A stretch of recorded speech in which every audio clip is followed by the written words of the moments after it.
예, 주말에 해외 증시 그리고 우리 시장 정리해보는 그런 시간입니다. 이번 주 금융시장을 보면 달러 인덱스는 거의 변화가 없었습니다. 근데 주중까지 많이 올랐다가 주말에 2020년 이후에 가장 큰 폭으로 하락하면서 주간 단위로는 거의 제자리가 됐고요. 금리 제법 올랐고 국제유가도 올랐습니다. 증시는 3%에서 6% 가까이 하락하는 그런 모습을 보였는데 종목별로 편차가 좀 많이 났습니다. 애플이 11%나 빠졌고 반면에 JP모건이 3.7% 올라가고 마이크론 테크놀로지가 한 4% 올라가고 미국도 상당히 어떤 차별화 장세가 나타나는 그런 형태를 보였죠. 그리고 지수를 보면 저항대에서 그렇게 크게 빠지지도 않고 그렇다고 쉽게 돌파하지도 못하고 이 부분에서 투자자들의 좀 고민이 진행되는 것 같다. 연준이 정책을 어떻게 할까? 기업들의 실적 하향은 어떻게 될까? 이 부분을 놓고 더 올라갈 수도 있을 것 같은데 또는 이 반등이 여기가 끝일 것 같은데 투자자들이 아직은 결정을 내리지 못한 그런 상황이다. 이렇게 볼 수 있겠습니다. 주말에 나왔던 미국의 고용지표가 이제 관심을 많이 모았죠. 비농업 일자리가 26만 건, 예상이 20만 건 정도였는데 예상치를 넘겼고요. 근데 실업률은 또 3.6% 예상인데 3.7%, 전달이 3.5였거든요. 되게 많이 나왔고 시간당 임금 같은 경우는 0.3% 증가 예상했는데 0.4% 증가 예상을 했습니다. 그러니까 대체로 고용 지표가 예상했던 것보다 더 잘 나왔다. 보통 이제 일반적인 기준으로는 이렇게 평가를 했는데 이렇게 되면 미국의 긴축 강도가 세질 수 있다. 이렇게 평가를 하거든요. 근데 그럼에도 불구하고 투자자들이 악재로 생각하지 않고 하락하지 않았던 것은 우선 실업률이 높아졌고 3.5에서 3.7로 높아졌잖아요. 그리고 임금 상승률이 둔화되고 있어요. 이게 시간당 임금 상승률인데 이제 경로를 보면 계속해서 완만하긴 하지만 떨어지는 추세가 나오고 있잖아요. 그래서 이 상태로 간다라면 괜찮을 수 있을 것 같다. 그러니까 고용시장 둔화가 눈으로 확인돼서 이제 연준에 대한 어떤 부담을 좀 덜 가져도 되지 않을까 이런 어떤 힌트로 생각을 했던 것 같고요. 다음에 또 하나는 이미 고용시장은 균열이 생겼다. 이게 이제 이번 주에 나온 주요 기업들의 감원 또는 채용 중지 이런 보도거든요. 아마존, 애플, 우버, 스트라이프, 그다음에 트위터 이런 데서 직원 채용을 중단하거나 아니면 감원하거나 이런 뉴스들이 나오고 있잖아요. 그래서 이 데이터들이 반영되기 시작하면 고용시장도 이제 좀 나빠지기 시작할 거야. 그러면 연준이 세게 긴축하기는 쉽지 않을 거야.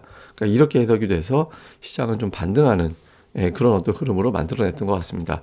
그다음에 연준 인사들의 발언도 많이 나왔는데 뭐 세세하게 다 이야기할 필요는 없는 것 같고 토마스 바킨, 닐 카시카리, 수전 콜린스 이런 사람들은 속도 조절은 필요하다. 그러니까 이제 금리 인상은 0.75는 이제 안 할 거야. 대신 자잘하게 계속 올릴 거야. 그래서 내년도에 금리가 아마 상반기 중에 5% 넘어갈 것 같아. 이런 발언을 했거든요. 요 발언 전해질 때는 미증시가 이렇게 썩 좋지는 않았습니다. 그러니까 상승했다가 밀리는 그런 모습이 나왔는데 찰스 에반스가 이제 좀 로이터에서는 이 사람 발언 이후에 시장이 바뀐 거다 이렇게 또 이야기 나오고 있거든요. 1년 후에는 금리 인상을 중단하는 걸 고민할 수도 있다. 그러니까 이제 금리 인상 중지를 이야기를 안 했잖아요. 파월은 먼 얘기다 이렇게 얘기했는데 찰스 에반스는 1년 후에 이제 중지할 걸 고민할 수 있다 이렇게 발언을 했거든요. 이 발언이 전해지면서 국채 금리가 급등을 했다가 2년물 국채 금리 같은 경우는 장중에 되게 많이 올랐었거든요. 그랬다가 이제 다시 좀 밀리는 이제 그런 모습을 좀 보였고, 그래서 이제 주식시장도 이제 좀 반전을 하는, 이 좀 데이터가 잘못 나왔는데 4.88까지 올라갔다가 빠졌거든요. 그래서 전체적으로 채권 금리가 안정세를 보이고 달러 인덱스도 빠지고, 그러니까 이런 형태를 보였던 것 같습니다. 지표를 보면 달러가 1.8% 빠졌는데 이게 더 빠졌거든요. 마감하고 나서 거의 2% 가까이 빠져서 하루 하락폭으로는 2020년 이후에 최대폭으로 빠졌고요. 다음에 이제 구리 가격입니다. 근데 구리 가격은 중국의 개방, 오늘 증시 올라가는 데는 중국이 코로나 제로 정책을 조금 완화시킬 것 같다라는 보도가 나오면서 중국 경기 기대감으로 이제 구리가 확 올라가고, 그러니까 구리는 중국의 경제를 상징하는, 경기를 상징하는 지표거든요. 그래서 이게 급등을 했고, 국제 유가도 역시 5%나 급등했습니다. 사실 유가하고 구리가 올라가면 인플레이션을 자극할 수도 있는 거기 때문에 좀 찜찜한 지표기도 하거든요. 근데 어쨌든 요거는 당장은 이제 중국의 경기로 반영을 했는데 이후에 이제 물가로 이게 프레임으로 넘어가면은 안 좋죠. 그러니까 시장이 지금은 같은 재료가 나오면 악재인 둔화가 좀 호재에 민감해져 있는 상태거든요. 근데 다음 주에 요게 이제 악재를 해석하는지는 좀 봐야 될 것 같습니다. 근데 제일 중요한 건 원달러 환율이 오늘 1,403원까지 빠졌어요. 이제 우리 증시 개장할 때 다음 주 초에 이제 1,400원대 초반으로 시작한다는 얘기인데 이게 만약에 지난번 저점이거든요. 여기서 다시 튕겨서 올라갈지 앞에 3자로 바뀌게 될지 3자로 바뀌게 되면 증시 수급이 확 좋아질 수 있습니다. 그래서 다음 주에 원달러 환율이 내친김에 더 빠져 내려가는지 요 흐름을 한번 잘 봐야 될 것 같습니다. 이게 이제 베어마켓 랠리가 이것으로 끝낼 수도 있는 거고 의외로 한 2,500 이상까지도 밀고 올라갈 가능성도 열리게 되거든요. 요 지표 다음 주에 좀 중요합니다. 그다음에 투자자들은 악재에 좀 둔해지기 시작한 게 11월, 12월에 증시가 강한 패턴을 보였다라는 거잖아요. 월별 다우지수 추이인데 10, 11, 12 연말로 갈수록 지수가 올라가는 경향이 있었거든요. 이게 이제 뭐 S&P 500도 마찬가지예요. S&P 500도 보면 이제 9월에 원래 안 좋고 10, 11, 12월에 강한 그런 경향을 보였거든요. 그래서 그런지 몰라도 최근에 증시 주변에 자금이 들어오기 시작하고 있어요. 그러니까 그 리퍼 기준으로 보면 2주 연속해서 이게 벽돌색만 보면 됩니다. 벽돌색이 주식이니까 주식시장의 자금이 2주 연속해서 유입되는 그런 모습이 나타났거든요. 그래서 좀 시장이 뭐 당장은 쉽게 밀리지 않는 그런 모습은 보이고 있는 것 같습니다. 근데 이제 좀 이슈를 보면 우선은 CPI 일단 투자자들은 고용은 12월에도 봐도 되니까 근데 CPI가 어떻게 나오는지를 좀 보고 있거든요.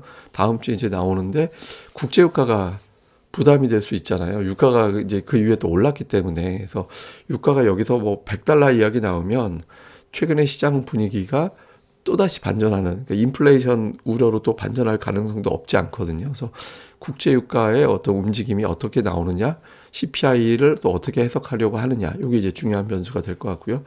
국채금리가 오늘 같은 날 좀 재료가 세게 나올 수도 있었는데 정점을 치고 빠지는 모습을 보였잖아요. 이게 확실하게 정점 친 거냐, 2년물이 5%는 못 넘어갈 거냐, 연말까지. 이제 아니면 재차 힘내고 밀고 올라갈 거냐. 국채금리 여기서 더 올라가면 이제 시장이 또 빠질 수 있으니까. 그 다음에 미국에서 반도체 지수가 주간 단위로 올랐다라는 점. 이제 필라델피아 반도체 지수가 급등을 했고 마이크론 테크놀로지도 제법 또 올랐거든요. 그래서 이게 주초에 우리 시장에 2차 전지가 강하고 IT가 좀 주춤하는 경향이 있었는데 이 분위기를 계속해서 만들어 줄지.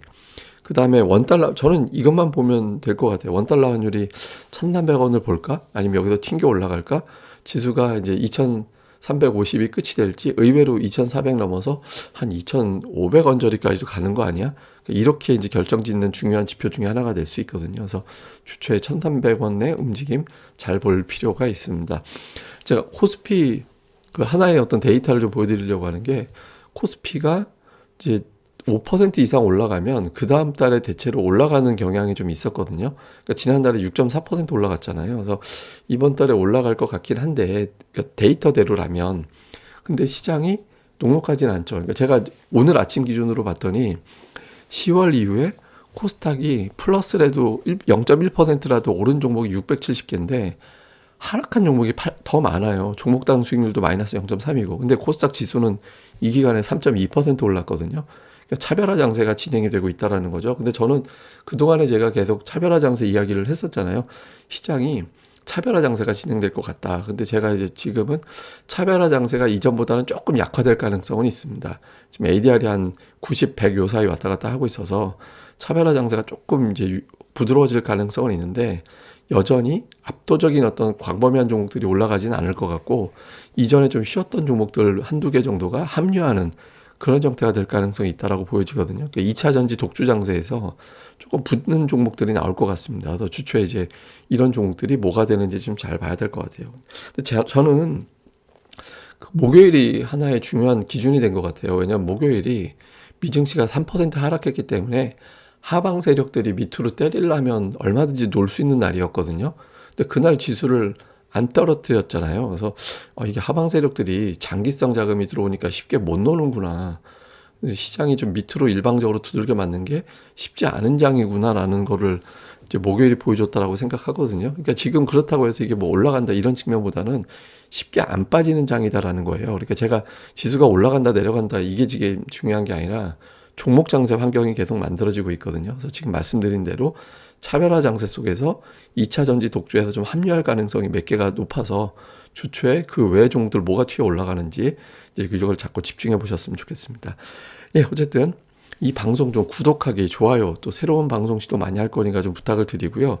그 다음에 이제 제가 카페 말씀 한동안 안 드렸는데 네이버에서 고릴라 리서치라고 검색하시면 카페 오실 수 있는데 여기에 제가 새로운 컨텐츠를 많이 이제 넣으려고 하거든요. 그래서 좀 또 새롭게 독립 리서치를 출범하기 전에 여러분들한테도 체험을 할 수 있는 시간을 좀 만들려고 합니다. 그래서 좀 많이들 방문해 주시고 네이버에서 이렇게 검색하시면 되니까 그래서 방문과 이제 응원 부탁드리겠습니다. 그럼 또 저는 다음에 뵙겠습니다. 이 방송 구독하기 꼭 부탁드립니다. 감사합니다.